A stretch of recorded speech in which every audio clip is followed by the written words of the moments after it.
Well, hello model car fans. Welcome to the Muscle Car Modeler. My name is Raul, and this week I'm going to feature a build here of a 68 Super Sport 396 convertible, which for 68 is technically the last year of the SS396 series cars.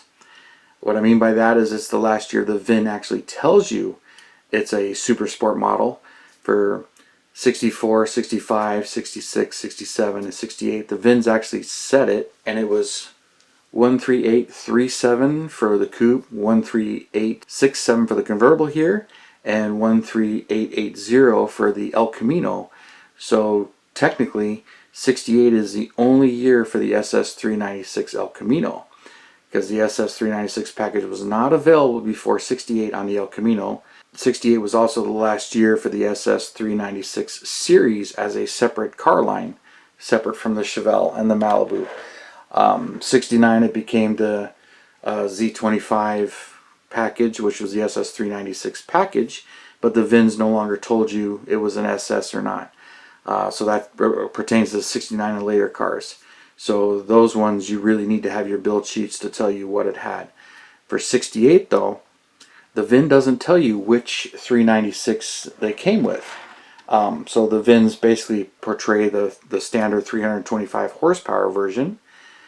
And going on from there, there was the 350 horsepower version, and then returning to the lineup was the L78 375 horsepower version, which for some reason was not available in the Super Sport 396 package for 67.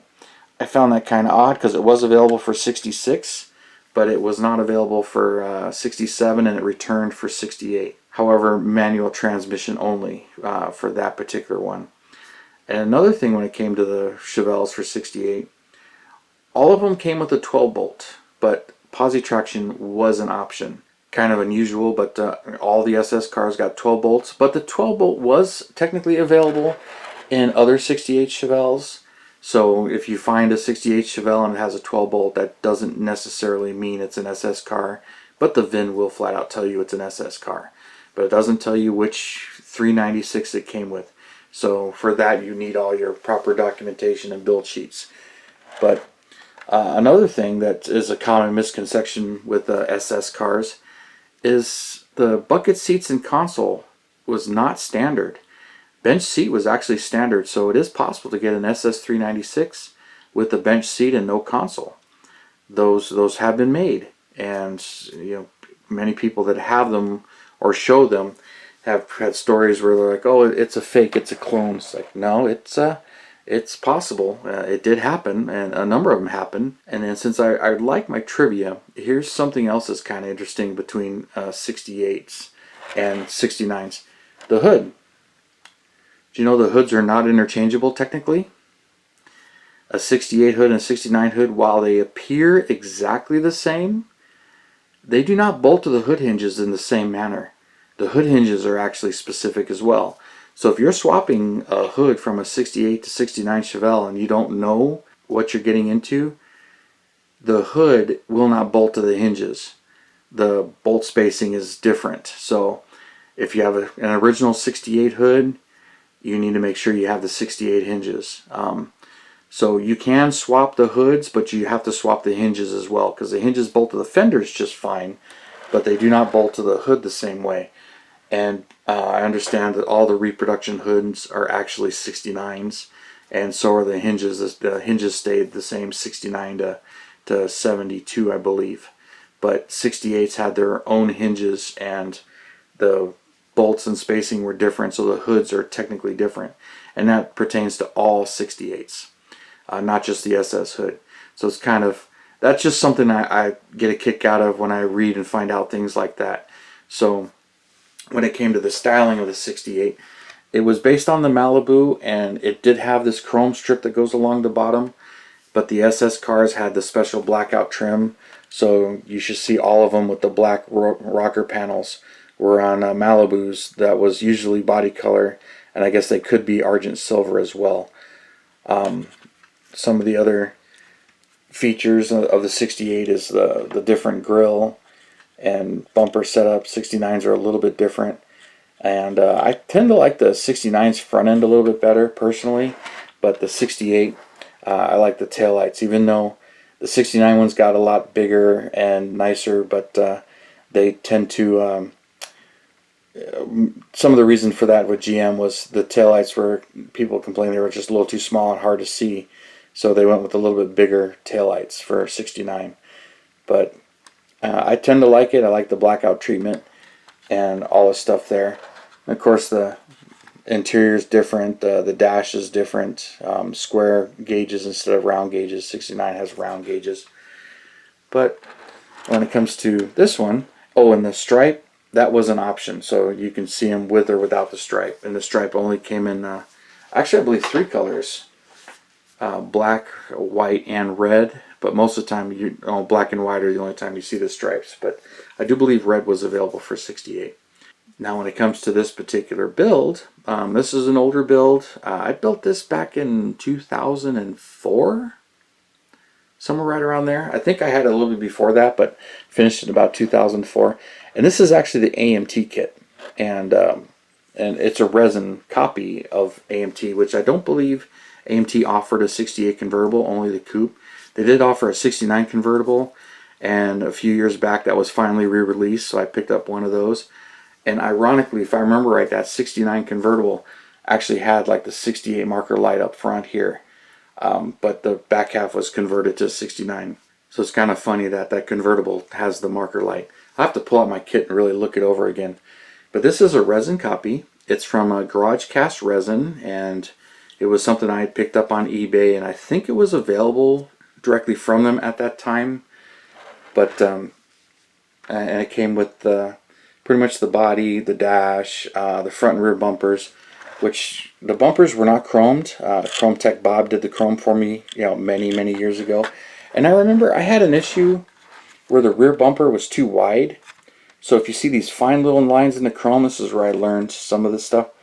I had cut the bumper and actually narrowed it. And I cut it right there because that was the easiest place to do it on both sides, and narrowed the bumper so it fits the quarter panels much better.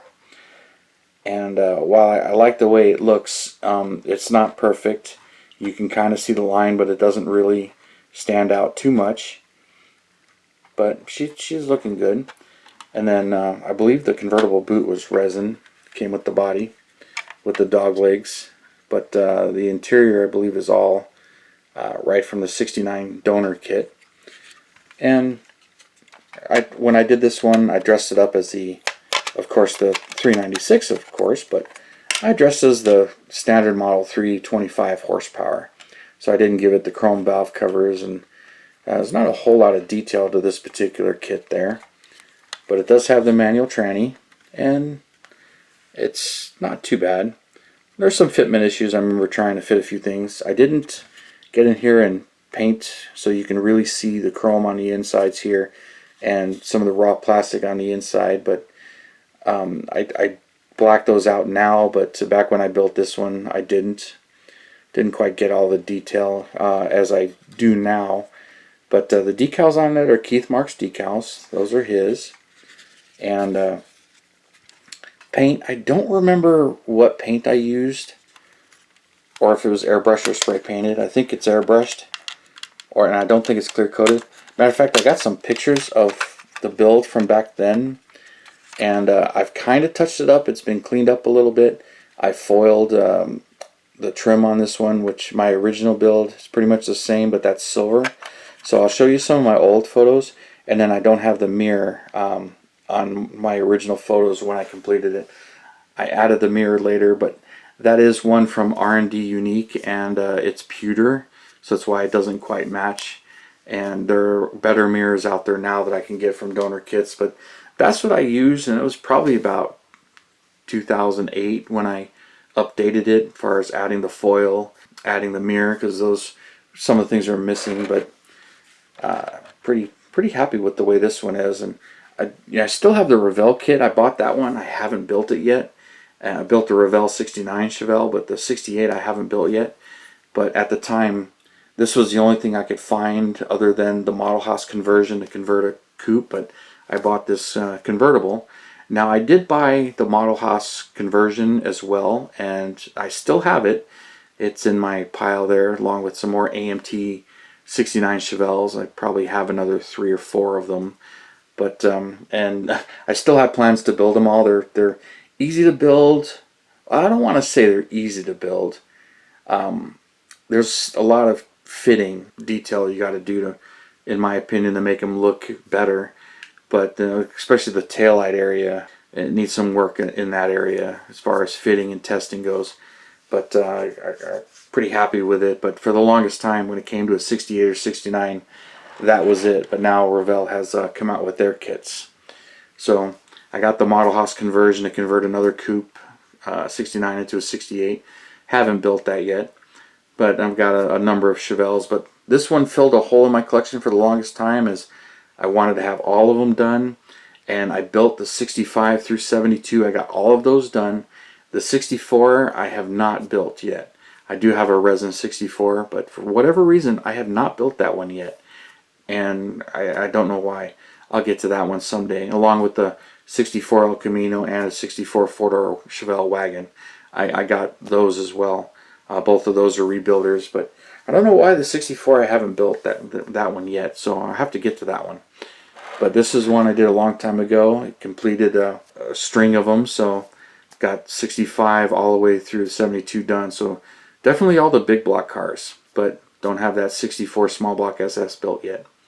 So I figured you guys would like this one, and I'd share it with you, and I appreciate all of your comments and your subscriptions and everything, and sharing my content. I appreciate it. You guys, you have a wonderful Christmas weekend, and I will see you next Saturday. Thank you.